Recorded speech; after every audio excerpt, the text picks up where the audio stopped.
bienvenue sur Andy Dis-moi tout. Ça fait énormément plaisir de vous retrouver ce dimanche. Comme à l'accoutumée, le dimanche est notre journée de partage où je réponds à certaines de vos questions, vos réactions, où je partage aussi vos témoignages. Ce dimanche, on a un témoignage qui nous vient d'une jeune femme qui vit présentement en France. Je vais vous le lire pour vous. Elle me l'a écrit en anglais. J'ai fait ma traduction et j'ai essayé de résumer du mieux que j'ai pu.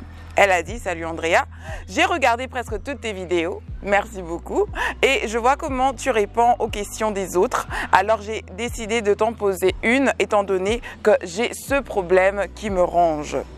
J'ai ce gars, l'amour, à qui je suis fortement attachée depuis que j'étais en Afrique. Nous étions tous les deux amoureux et je n'aurais jamais pensé qu'un jour nous prendrions des chemins différents. Je suis arrivée en France et il est resté au pays. Cela ne nous a pas empêché de continuer notre relation à distance, les textos et tout ce qui va avec. Seulement, mes parents ne l'apprécient pas. Ils m'ont interdit de lui parler. Je ne veux pas désobéir à qui? Je ne veux pas leur désobéir, mais leur désaccord ne m'empêche pas de continuer ma relation, même si cela me peine énormément. Dans mon fort intérieur, je sais que je ne peux pas vivre sans lui. Il est ma vie, je l'aime passionnément, mais mes parents ne veulent pas me laisser l'aimer. J'ai vraiment besoin de ton aide, Andrea.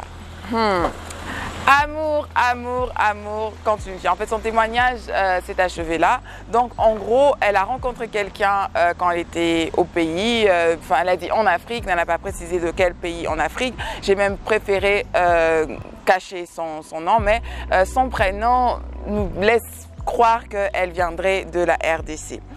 Elle a rencontré ce gars dont elle est follement amoureuse. Elle pensait qu'elle finirait sa vie avec lui. C'est son souhait parce que apparemment, bon pas apparemment, elle sort toujours avec ce gars. Mais seulement, elle est partie en France pour des raisons qu'elle n'a pas stipulées. Et elle continue malgré tout à s'envoyer des textos, à vivre leur relation à distance. Le challenge ici, c'est le fait que ses parents sont contre cette relation. Ils veulent carrément qu'elle arrête de lui parler. Répondre à des questions d'amour sont de plus en plus complexes parce que je ne suis pas dans ton cœur et je ne sais pas exactement comment tu te sens. Cependant, écoute, je vais t'appeler Rebecca pour cacher ton prénom. Cependant, comme tu le sais, je t'ai posé certaines questions pour me permettre d'éclairer et voir sur quel angle je pourrais t'aider. D'accord? Donc les questions que j'ai posées à Rebecca pour ceux qui nous suivent, sont les suivantes. Je lui ai demandé depuis combien de temps ils étaient ensemble. Elle m'a dit 5 ans, ce qui est énorme parce que je ne pense pas avoir fait plus de 2 ans avec quelqu'un dans ma vie. Bon, ensuite je lui ai demandé si le gars a grandi ou évolué durant ces 5 années, d'accord? Ça peut être financièrement, ça peut être spirituellement, ça peut être un projet qu'il avait et qu'il a pu dans lequel il a pu aboutir. Donc c'est une évolution d'une manière ou d'une autre et cela peut te permettre de voir combien ambitieux il est. Elle m'a répondu oui, qu'il a évolué, mais après elle m'a laissé savoir qu'elle n'a pas compris la question. Je suis un peu perdue moi-même. Donc, l'importance ici est de voir combien le gars est ambitieux, s'il est nonchalant. S'il est nonchalant et qu'il ne s'apporte rien pour lui-même, je ne vois pas ce qu'il va t'apporter dans ta vie, ok? Et les parents peuvent le sentir, même si c'est vrai que les parents peuvent être assez extrémistes sur le gars avec lequel ils veulent voir leur jeune fille passer le reste de leur vie. Ça dépend de toi de voir si il est, comment dire, voilà, comme je disais, si il est ambitieux ou pas et si tu es prête à accepter la vie qu'il va t'offrir, ok? Aussi, je lui ai demandé, je t'ai demandé ce que tu aimes en lui. Elle m'a répondu tout. Imagine un gars avec lequel tu as fait 5 ans. La durée des années, avec ma petite expérience, ne veulent absolument rien dire.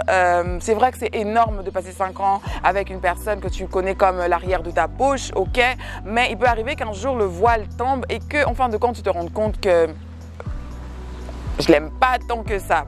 Okay? Donc les années, quand tu me réponds me donnant les années, je ne suis pas, ça n'a rien sonné dans mon esprit. Quatrième question que je t'ai posée et que je lui ai posée, ok, c'est vaut-il vraiment la peine que tu mettes ta famille à dos pour lui? Elle m'a répondu que c'est là où venait le grand challenge. Un homme qui t'aime, je ne pense pas qu'il serait d'accord que tu aies ta famille que tu sois en froid avec ta famille ou quoi que ce soit. Mais encore une fois, tu m'as répondu que c'est le plus grand challenge. Cette question peut sembler un tout petit peu stupide, mais c'est l'une des questions, c'est une question très importante, d'accord? Aussi, c'est parce qu'il y a aussi des couples dont les parents n'étaient pas d'accord, ils ont quand même continué leur amour, maintenant ils sont heureux, ils ont des enfants et les parents adorent ces enfants plus que tout. Donc la vie, c'est pas du noir sur blanc, c'est pas carré, c'est pas ce genre de truc où tu dois absolument avoir réponse à tout, ok? Là, j'ai posé une sixième question qui était « Qu'est-ce que tes parents n'aiment pas en lui ?» Elle m'a dit « C'est le fait qu'il ait pris ma virginité trop tôt. » Comme tout, bon, elle dit que ses parents ont l'impression que they took advantage, qu'ils ont abusé d'elle, qu'il a abusé de lui. Qu'il a abusé d'elle. Ouais, j'avais bien dit avant. Donc, amour, amitié ou des relations interpersonnelles, peu importe telles qu'ils sont très importants dans la vie. Pourquoi? Parce qu'ils peuvent nous construire ou nous détruire. Et le mariage en soi aussi, c'est vrai que tu ne me parles pas mariage, mais si tu aimes tant ce gars, parce que je t'ai demandé si tu te vois marier avec lui, tu m'as dit oui, que c'était la meilleure des options que tu as eues à ce jour.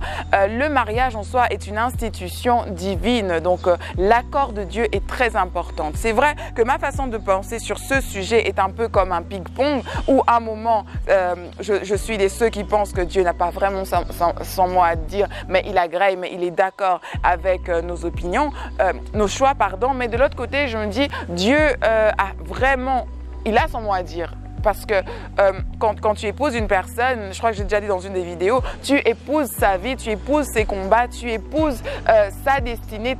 Vous ne faites plus qu'un, comme dit l'homme, quittera son père et sa mère, il s'attachera à la femme et les deux ne formeront qu'une seule chair. D'accord? Quant à toi, ce que je vais te dire, c'est d'être vrai avec toi-même et être vrai avec ce que tu ressens pour lui. Comme je te disais, il y a deux choses que j'ai décelées qui m'ont un peu...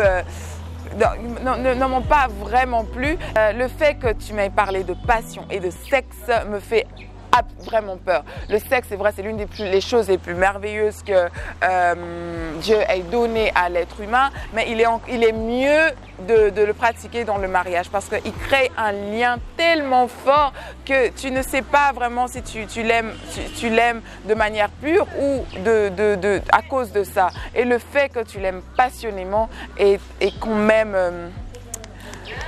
ça sonne pas bien, ça sonne pas bien. Donc j'ai envie que tu sois franche avec toi-même. Il y a eu une relation où j'ai beaucoup aimé la personne, mais mes parents n'étaient pas pour. Je me suis sortie de là.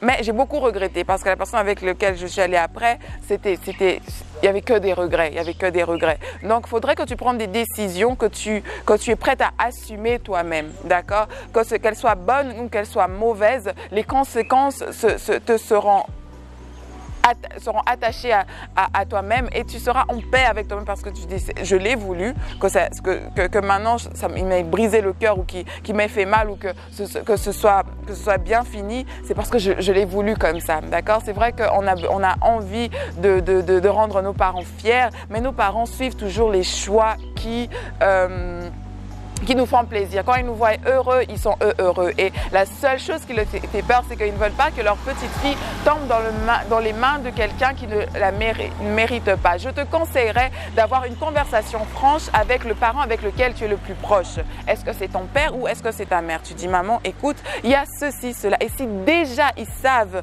qu'il a pris ta virginité, c'est que tu as une certaine bonne relation avec l'un de tes parents. Donc, va et parle. Tu dis, maman, ce gars, je l'aime pour telle ou telle autre raison et écoute les conseils qu'elle te donne. En plus, prie.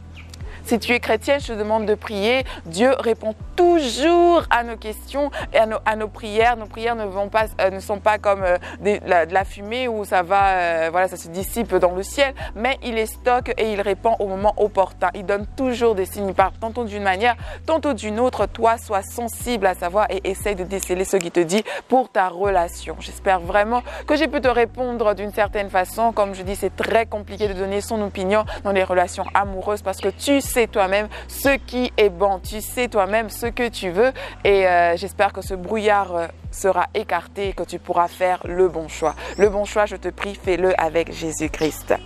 Merci à tous, je vous embrasse très fort. Merci d'avoir suivi cette vidéo jusqu'à la fin. Si vous voulez surenchérir et rajouter des conseils à ce que je viens de dire, n'hésitez pas. Je suis sûre qu'elle va vous lire en commentaire. Et si vous m'envoyez des réponses par email, je tâcherai de le lui envoyer.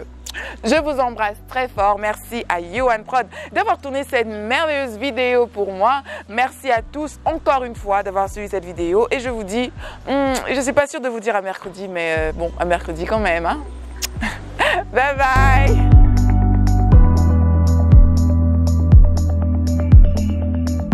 Ah, pourquoi les kata boyete?